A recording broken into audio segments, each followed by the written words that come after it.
Okay, so the name of our session today is Using Student Achievement Data to Support Instructional Decision Making. I will serve as your moderator today. My name is Celeste McLaughlin, and I am the team lead for the Native American and Alaska Native Children in School program. That is within the Office of English Language Acquisition at the U.S. Department of Education. I will start off by saying we have two wonderful panelists for you today. Unfortunately, one of our panelists is ill and was unable to join us. So I will do her slides for her. So please bear with me. Both of these folks are my grantees, and so I do know them well. And so I will attempt to do her presentation justice, but there may be some things I may not be able to answer for us today. But I think the presentation is very much worthwhile and worth your time for us to go over. I want to first start off by just talking a little bit about the Native American and Alaska Native Children in Schools program, which is commonly referred to as NAM.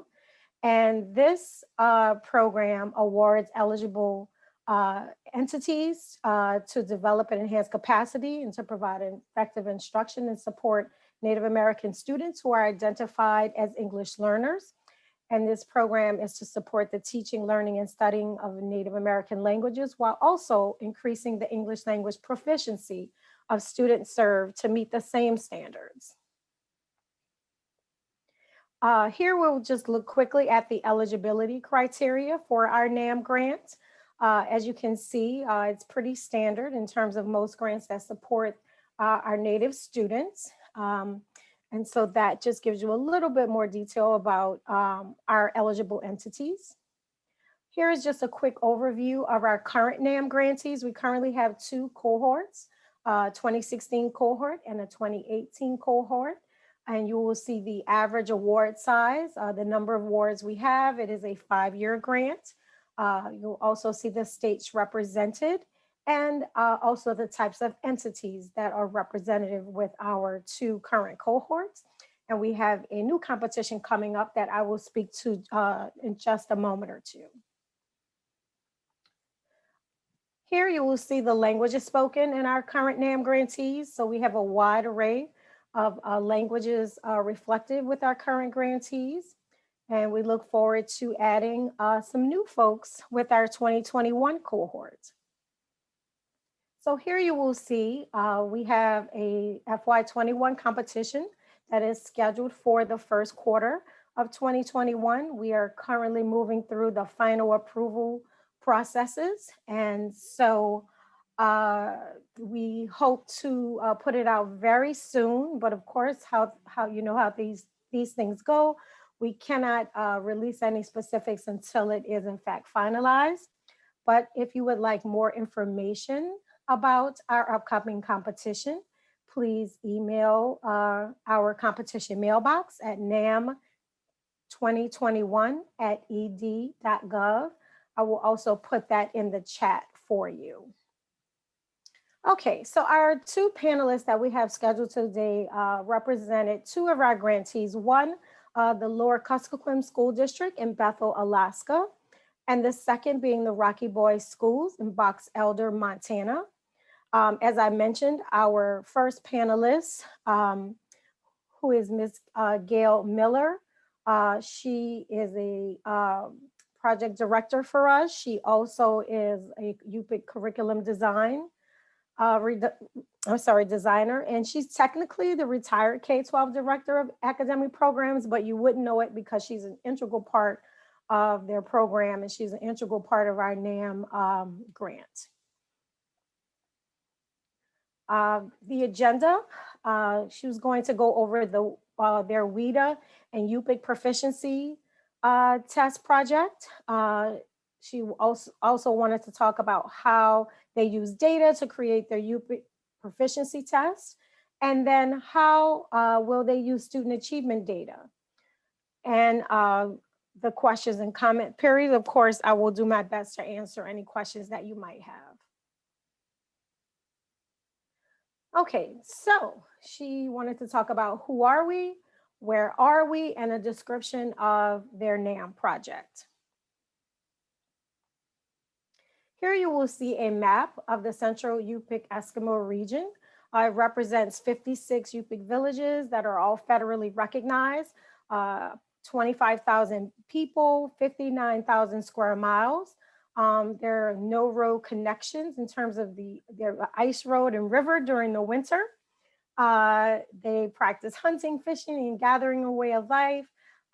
You will also see the Alaska's indigenous languages, the various languages that are represented. Okay, and now she has a video that she wanted us to see. I believe that the audio will work. In terms of you hearing, please let me know in the chat if you cannot hear the video.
So that was a wonderful video that Gail had for us to see, to give us a wonderful depiction of what her community is like. So I really enjoyed that, and I certainly hope that you did as well.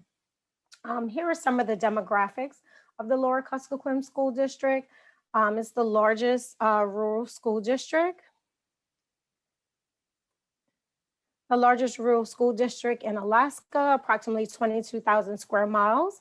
There are 4,000 students, and approximately 85% of them are Central Yupik heritage. They have 350 certified teachers, and about 25% of them are fluent speakers and culturally competent. They have 100 associate teachers that are all fluent speakers. And 19 of their 26 school districts have a bilingual or immersion school program with at least 50% instruction in the native language. And their district hub is in Bethel, Alaska, with a population of approximately 7,500. And the Bethel is surrounded by 22 remote communities with populations ranging from 50 to 700. Why Native schools need data. This is an area that Gail has been really excellent at developing data and using data in meaningful ways. And some of the areas she wanted to point out was creating a pathway to student achievement, reinforcement student achievement, and preserving language, codifying the language targets. respect for the sovereignty of the Yupik language and culture, and data-based native language assessments are normed for the population. Gail, with her NAM grant, one of the most important part of her project was to develop a native language test construction rather, and the idea that it would be the work would be replicated for other Native groups to develop their own native language assessment. So a little bit of history about it. In 2010, they created a curriculum-based test. The results of the curriculum-based measure reading test was graced K through second. And the reporting was disallowed even for students who had learned to read only in their native language. The test was not considered valid, reliable, or standardized to measure. And they wanted to learn to make a valid and reliable test so that Yupik would count just as much as English. That was one of their main goals.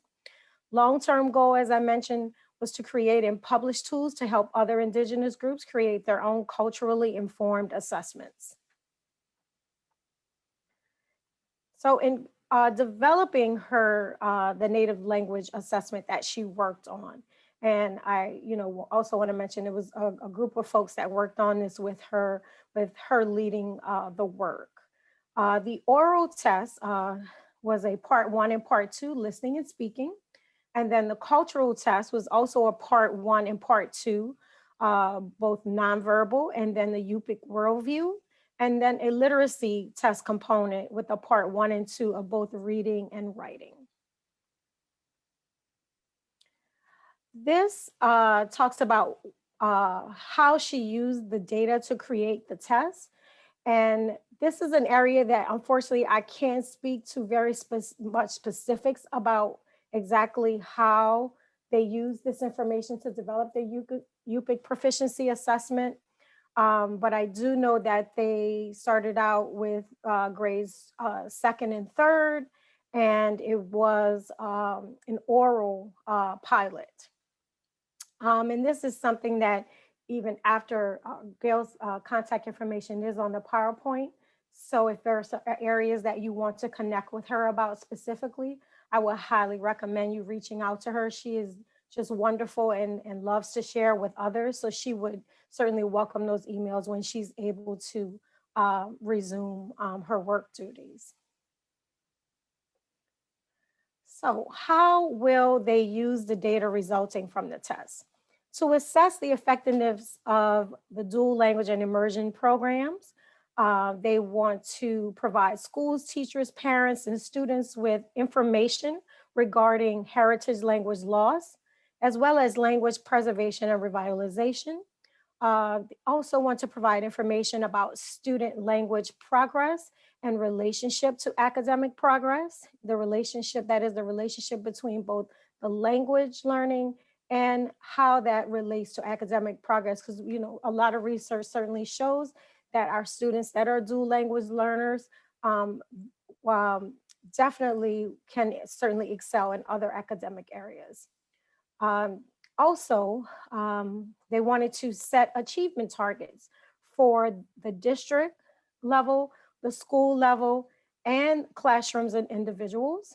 They also wanted to make a case, again, for academic assessments in the heritage language and looking at the importance of that and then how that data could be used in other forms of education. Here you will see an example of an individual student report in terms of their assessment results on the Access for English Language Proficiency Test with WIDA. And many of you are certainly familiar with this assessment, and we will see that this student is certainly making progress in terms of their English language proficiency. Here you will see Gail's contact information. She also listed a colleague that you can contact for more information. This PowerPoint is loaded on the conference website, so you will be able to copy that, copy the information. So don't feel compelled to write it down now. You can download the presentation from there, and you can get the contact information for all of our presenters. Okay, so that concludes the information from our first panelist. Now we will hear from our wonderful folks at Rocky Boy Schools. They have a pre-K Cree immersion program. And at this time, I will turn it over to Heather. Heather, I will share the slides for you. So as you all guys are going through the PowerPoint, you can just say next slide, and I will move the slides for you. Okay, so on this slide, it just kind of, I just listed myself as a coordinator. We do have our pre-K teacher is Nicole Bigbo, and our Cree language teacher, her name is Valerie Sunchild, and our grant evaluator is Susan Hale, who helps us out a lot with our meeting our objectives too. Go ahead, next slide. And I guess I'll talk about our grant a little bit. And I got a little video clip of our grant staff introducing themselves. And then we could talk about the assessments and our Cree language assessment and our data and our contact information. So we're under the NAM grant. This is a 5-year program. This is our 5th and our final year. This will be my 3rd year in this program. And right now we're doing our remote learning. We're going online through Teams, and that's how we're meeting with our students because of the COVID-19. We have 15 students per school year, and we do half English and half Cree daily language daily instruction. Next slide. And so here's the video clips of our staff. You can go ahead and start with mine and then just kind of go down the line here. Hi, my name is Heather Oates. I am the NAM coordinator for the NAM project here at Rocky Boy Schools. This will be my 3rd year in this role. What I do is I kind of oversee the day-to-day operations in our classroom. I help and guide the teachers to meet our project objectives. When it comes to data, I collect the data and I record the data. I take the data that the teachers give me from their assessments and I enter it onto an Excel spreadsheet. I categorize the subjects that are taught, for example, alphabets, lowercase, sounds, counting, rote counting, counting objects, subitizing. Each get a column. I then take the data and record it using a rubric. I'm able to color code the data according to red, yellow, and green, red being intensive, yellow being strategic, and green being proficient. Once the data is entered for the English and the Cree language, the teachers are able to look at the data and go from there on how to tier their small groups. By looking at the data, they're able to identify the students who are struggling, and they're able to work towards getting the students to reach the benchmark.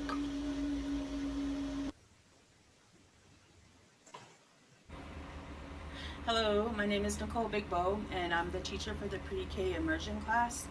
And my primary role here is getting the kids ready for kindergarten. We use the OWL curriculum, which covers our math, science, social studies, and reading. And we also use the Haggerty program, which is a phonics-based program. And our assessments help us with our interventions. It's all guided by our data, and the state standards are also part of our curriculum. What else? The other aspect of us getting them ready for kindergarten is social emotional tools, providing them with communication how to build communication skills with their peers and other adults, conflict resolution, having a regular routine in the classroom for them. So when they transition to kindergarten, they have experience in these areas. And we also have an open communication with our kindergarten teachers. So we know what they're expecting from our kids and how we prepare them for the next grade. And we also work with Head Start too. We do a lot of observations between the two groups of teachers, and so that helps us with our teaching, and we get a lot of good useful information from that, and as well as our data we collect from our assessments that helps us create better learning opportunities for our kids, including small groups and interventions, and that's pretty much just the cusp of it. Thank you.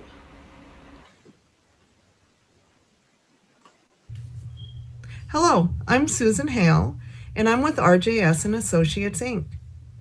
I am the external evaluator for the Rocky Boy Schools Native American Children in Schools project. As the external evaluator, I meet regularly with project staff and develop comprehensive written evaluation reports. These reports include student achievement data that have been collected by project staff. There is a section in each report that includes recommendations where improvements can be made, and also commendations where the project is excelling.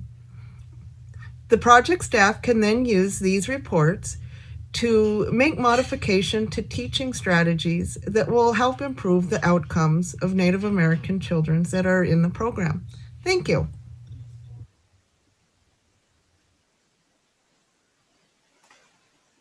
My name is Valerie Sunchild. I work with the pre-K Cree immersion class at the Rocky Boy Elementary.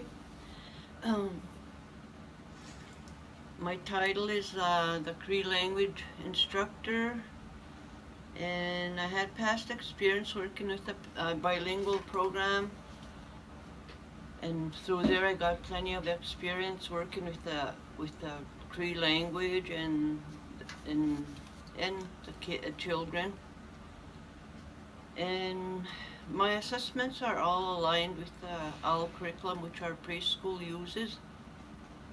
From there, after we do our assessments, that's where we collect data by looking at test scores. From there, I can see where I need to modify my lessons or improve the lessons so the kids better understand.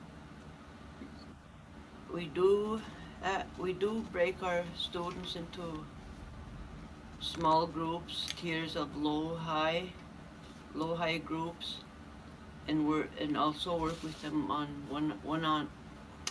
one-on-one, and that's about how I work with my kids.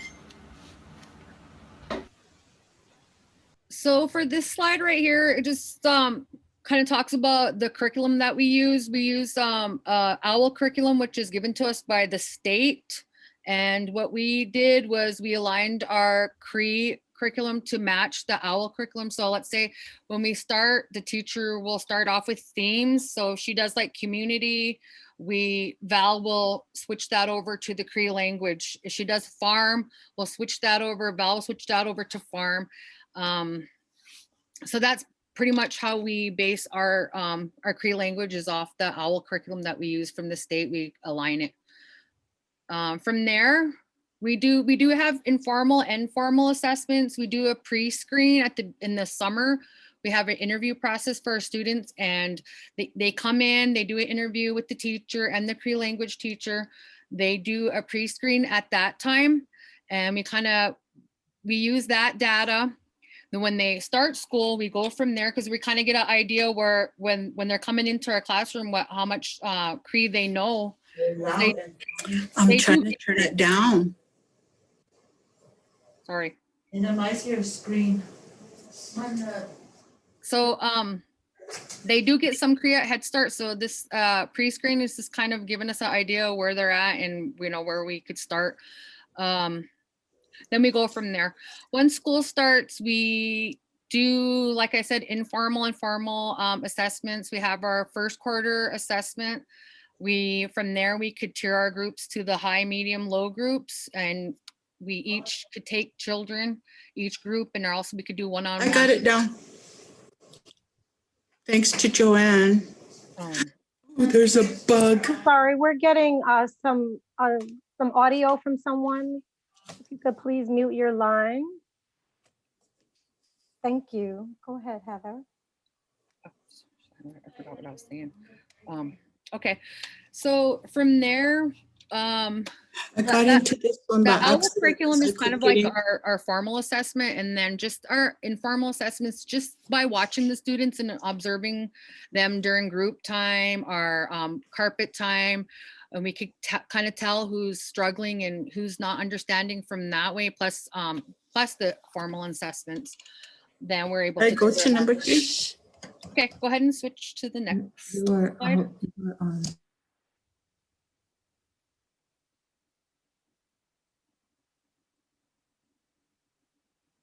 And this right here is this is our first assessment, our first quarter assessments, and that we have. I think it's like the 8th week into school we do our first progress monitoring, and you could see right there, the red is where the students are struggling, where they need improvement, and the green is for our rubric, they have reached the benchmark for our rubric. Yellow is they're almost there.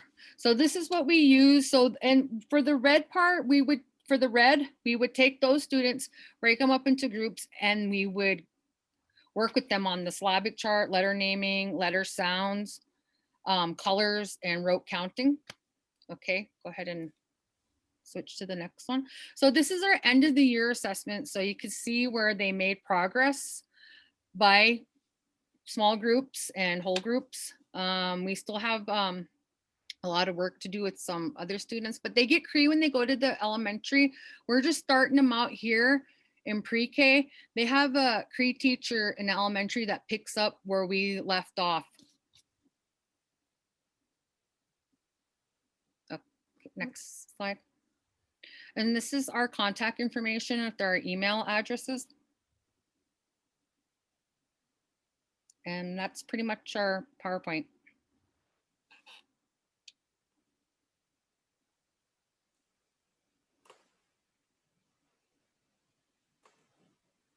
Thank you so much, Heather. We certainly appreciate your wonderful presentation. At this point, we would like to open it up for questions and answers. You are welcome to type your question in the chat, or you can also, since we have a small group, you are also welcome to unmute yourselves and ask our presenters any questions that you might have.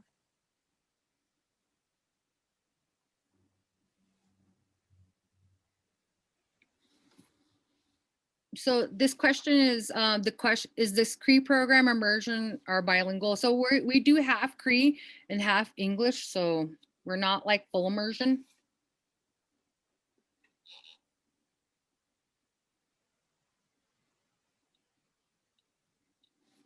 Are the assessments done in Cree? We'd have a Cree assessment and we have an English assessment. Our teacher, our lead teacher will do her OWL assessment, which is the assessment from the state, the curriculum that we got from the state. And then our Cree language teacher will do her Cree assessment. So did you guys, I would assume that you guys had to build your own assessment in Cree then? Yes, well, we based it off the assessment from our OWL curriculum, because we kind of aligned it to what they're asking per theme. What the teacher taught, we kind of went from there.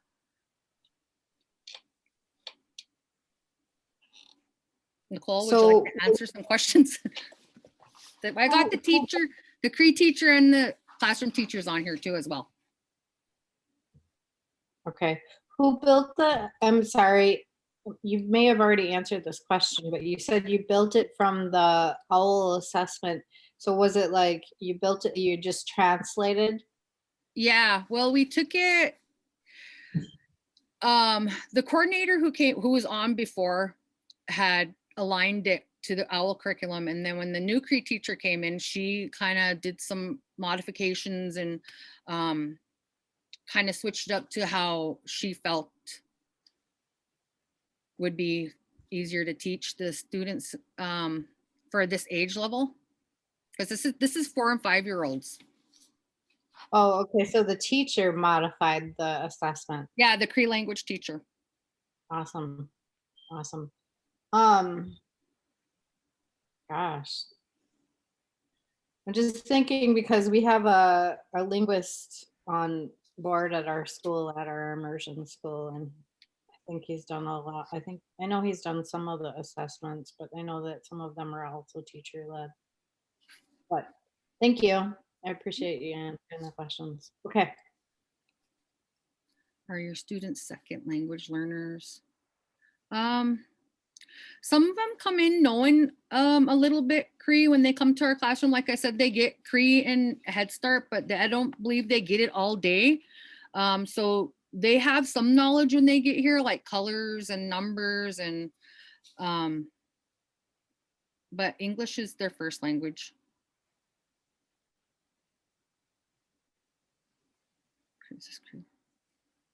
So our assessments are done every, I think it's 4 themes, Nicole?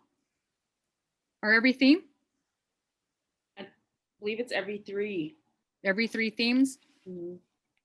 And then we'll do the progress monitoring in them. So it changes our tiers, our groups that we do, our small groups that we do change every time we do a assessment.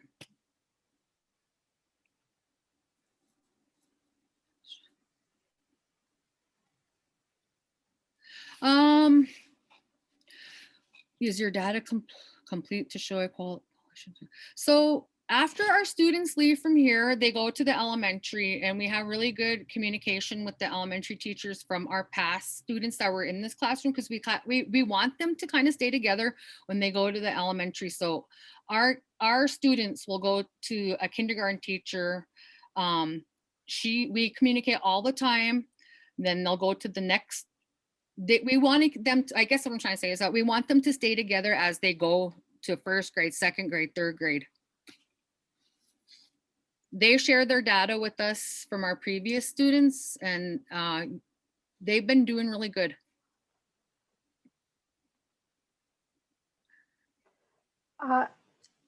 Heather, I do see some questions that were submitted earlier that I don't think you addressed. One of the questions was, what do you do in your pre-screen? Well, our pre-screen, we just kind of go over the basic numbers, alphabet, some letters, not all letters, but some. Shapes. Val, is Val on? Shapes. It's pretty basic. Just number recognition, counting.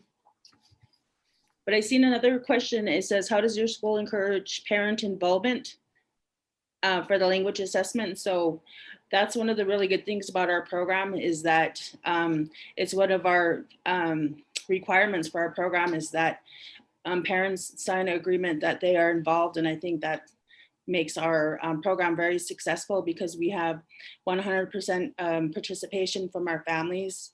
It's a requirement that we give to parents if they want their child to be in our program.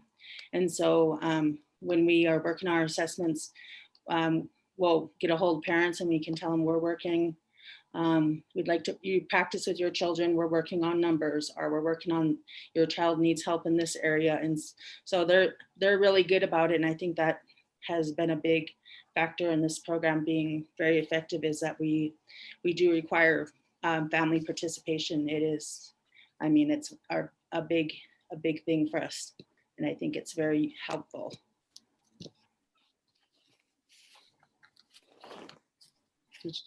hear that? I was looking at the The question. assessment for the grant requirements.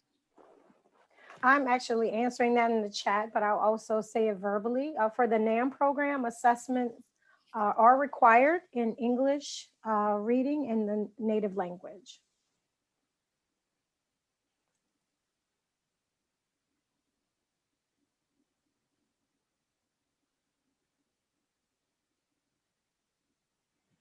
And again, feel free to unmute yourself. We're like family here, so we're welcome you to unmute yourself so we can have a conversation or even see you.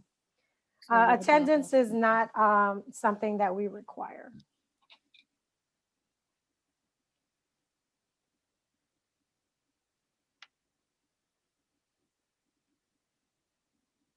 For our pre-immersion classroom though, we go off, because we're under the umbrella of the elementary, we go off their attendance policy.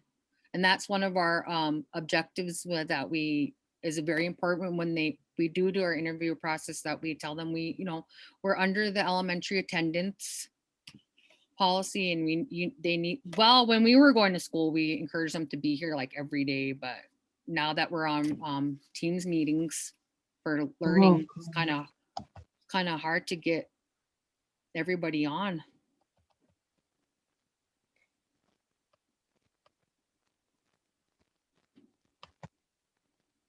A question regarding language assessments, heritage language assessments. I am a language teacher, and I really believe that our language should not be assessed according to Melika or non-Indian standards.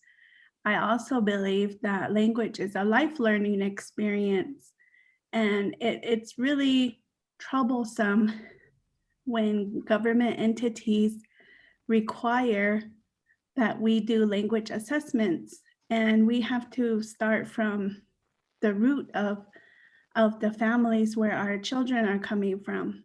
And it's unfortunate that some children are not learning the language at home.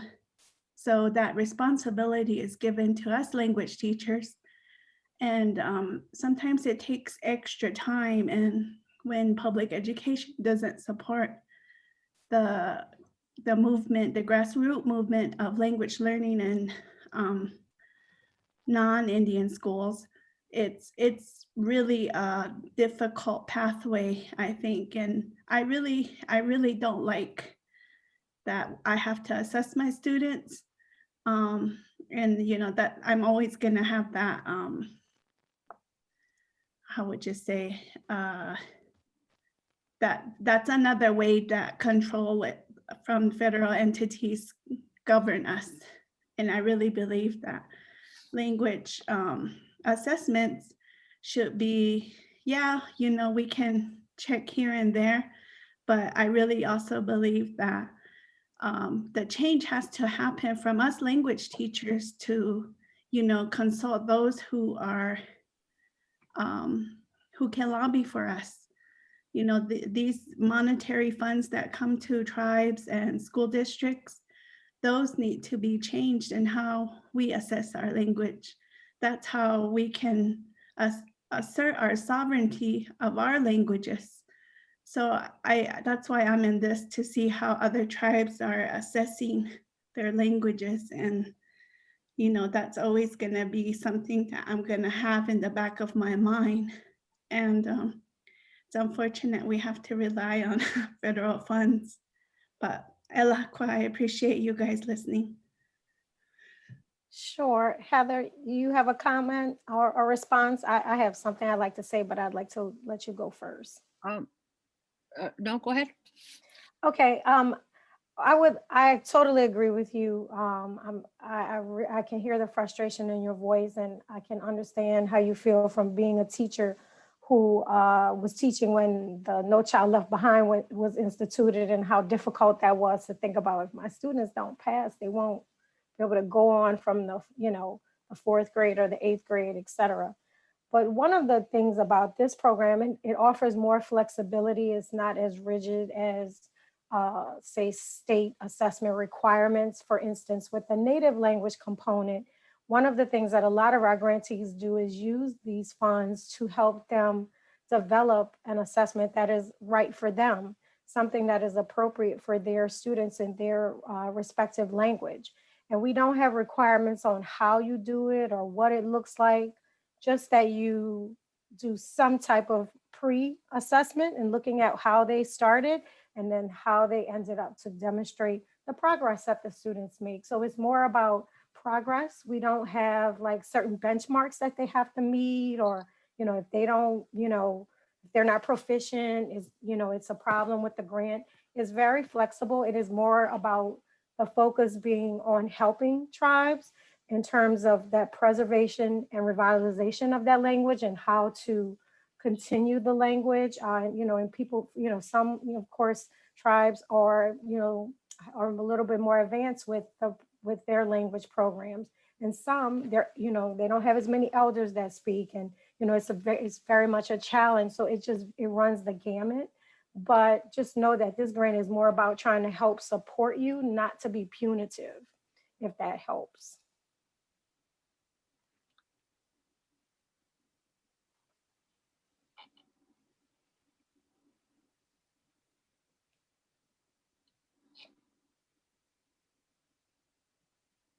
Yeah, I think we're very fortunate to have our Cree language teacher. She's an elder in our community too, as well as a teacher.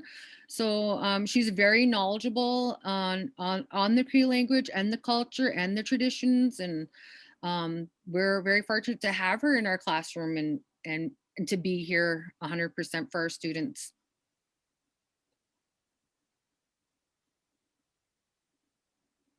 I know she's a lot of people come to her and ask her questions. Okay, am I doing this right? Or is this okay? Just like for language protocols and cultural protocols.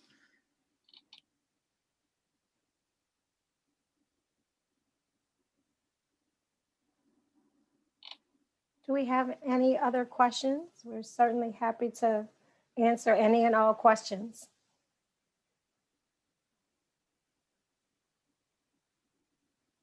Hi, my name is Cynthia Harrison, and I just heard you guys say that you align the language standards to your curriculum standards. How do you accommodate for students who need differentiation in the learning? Nicole? Is Nicole still? Oh, you're on mute. That's a good question, because I didn't have any process with the assessment line, how they lined it up. I just know that it helps guide our, if those kids who need extra support, then that enables us to, give them one-on-one or small groups. And that just, it just, basically it's a guide. It's not, it's, of course it's different for every learner. So, that's what we use our data for, is to help with interventions for different styles of learners. And so, I guess that's the big part of it is, guiding our teaching, and the assessment is a big part of it. So I don't know if that answers your question, but.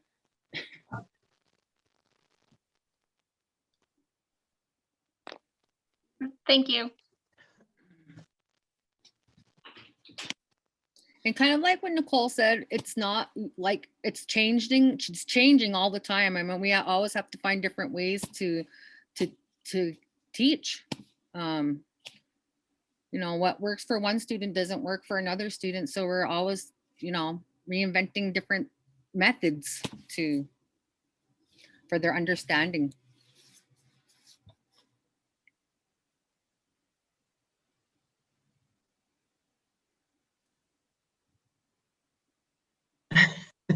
I'd like to say something. Val? As far as using the our curriculum to align my lessons, my thoughts on that is, we're getting these kids ready for kindergarten. So what I do is I pick stuff out there that I'm able to teach in our language, in our culture. And most of the time I have to put my own materials together. Sometimes I can't get them out of the OWL curriculum, the lessons that come through there. So I make mine up to try and align with those lessons that Nicole is doing. And not only do I do the curriculum as far as OWL curriculum, but there's other things that I teach them as far as like the months, days of the week and all that as far as circle time, I guess, what we all have to teach during circle time. So, and we have our commands, our words, our sentences that I do put together. And with the help of Miss Heather, we try and make them as colorful as we can for them to understand. In fact, we use, the kids doing the actual things like maybe stand up, sit down, and line up and all that. And I don't know, I've seen good results, you doing my lessons this way, because a lot of it I could just look out the window and see what I could use out there or to teach the kids from just our own surroundings here. And I don't know, it's working for us. It's working for the kids. That's the most important part, is what I'm thinking. And as far as I know, the data we collect and the way we use it, what Heather was saying, I don't know, it just works, I guess, for the kids. Like the informal, and, we work with them through what we need to teach them more. We have to get other lessons to do that, but I just want to say that our curriculum did work. It was on before I came, so I just picked it up and redid some of the things that I thought needed improvement, using not black and white, but I use as many colorful pictures as I could for these kids to actually see what I'm talking about. And I don't know, that's what I wanted to say, I guess. Thank you.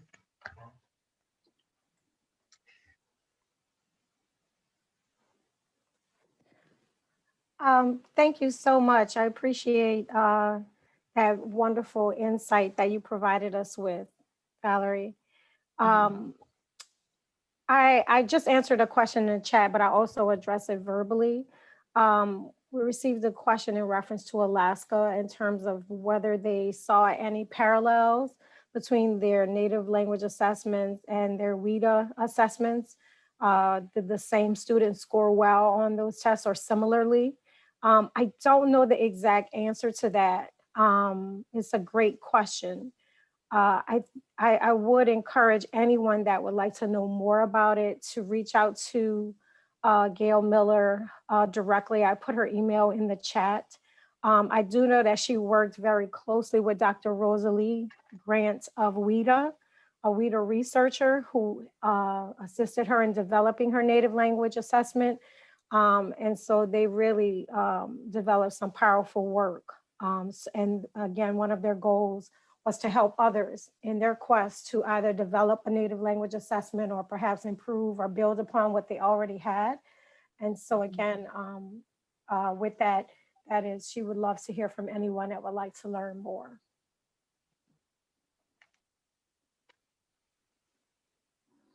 Hello. Could you explain the OWL curriculum a little more?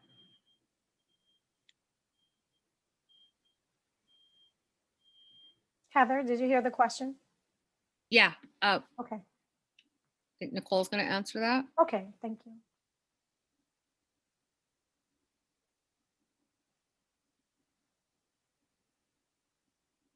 Are you on mute, Nicole? Oh yeah, you're on mute, Nicole.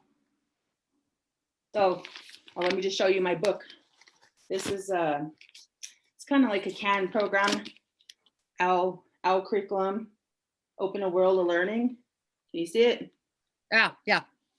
Yes, yes. So it covers all the, like I said, reading, social studies, science, breaks it down into small group. It's a pretty a canned program, but it has themes. So like our beginning of the year unit is we learn about friends, taking turns, you know, kind of like, I don't know, Head Start uses creative curriculum. So it's just a type of curriculum that we use. And that's where we Meet our standards. yeah, it aligns with our state standards for this age group. And so it has a lot of activities and themes, and it gives us the books to read, it suggests books to read, it gives you ideas for small groups,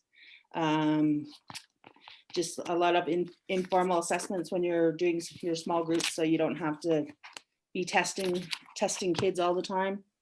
What else does it have in there? So yeah, it just breaks everything down for you. It tells you how to set up your day, how to set up your learning centers.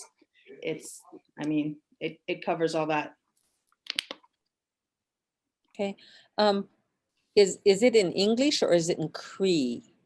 It's in English, and that's what they were talking about, how they set up the Cree assessment. So like Val will, like we are learning about right now, we're starting to learn about our community. So Val will go through it and she'll pick out things that are relevant in our community, you know, that she can use Cree words for. And that's what she was talking about. She has to make a lot of her own materials. And this is what she uses the owl as to guide her, but she, you know, there's certain things, certain stories, you know, different things, protocols that it involves the language that, you know, that she tries to line up that's appropriate for the kids at this age. So it's and she does all that with the Cree. She just puts it into, makes her own materials, I guess. I mean, yeah. And who built that curriculum, or where did it come from, or who? It is Pearson. I believe it's Pearson's. Oh, Pearson. Yeah, Pearson. PearsonSchool.com. So it's a canned program. I mean, yeah, I've heard of Pearson before. Yeah. Okay, thank you.